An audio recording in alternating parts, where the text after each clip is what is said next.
We've got another very impressive calico female here on screen. This is 53-5.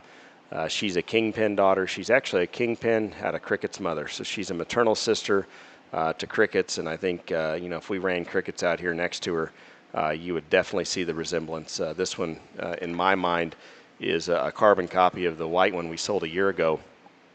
That was Cricket's sister 78-6, and this one is cut from the same mold. The calico, as I've always called her, is lot 15 here in the sale. That pedigree on the bottom side is Hold My Beer 71 Outlier. And this one's actually bred to one of the tricked out clones, which I think could be super fun. The most memorable litter out of this one to date was her first one out of Acoustic. And there was a gilt from that litter that Caleb Zook won the Crossbred Gilt Show there at Missouri State Fair. She was incredible then. And for as good as she looked as a show gilt, I remember Nick Hofschulte was the judge that year, and I know he was very enamored with her. And as good as she looked then, I think she looks way more impressive now as a sow. Now she is so fun to look at. Skeletally, she's incredible, and her bones are so big. Big feet, big legs, all of the structure you'd ever want in a female, and her proportions are awesome. And I can't help but believe a lot of that came from the bottom side of her pedigree, and this is her mother. So again, this is 53-5, the Calico 53.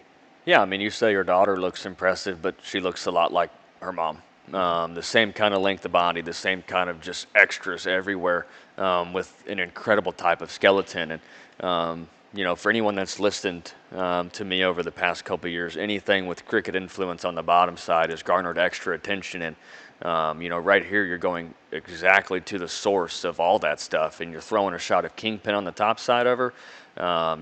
Whenever this thing's pedigree has always rolled through a sale, it has dang sure always made me gravitate towards those pigs, regardless if they had two legs, one leg, or one eye, because they've always fed incredibly well because of the way that she's bred and the way that she's designed to make pigs. And again, I mean, bred to tricked out here, the clone, obviously we've really never used anything with that lineage here, so it's kind of hard exactly to tell you what you're going to get, but from what I've seen with all the tricked out influenced pigs that have showed over the past couple of years, it's hard to believe that it won't work on this type of sow.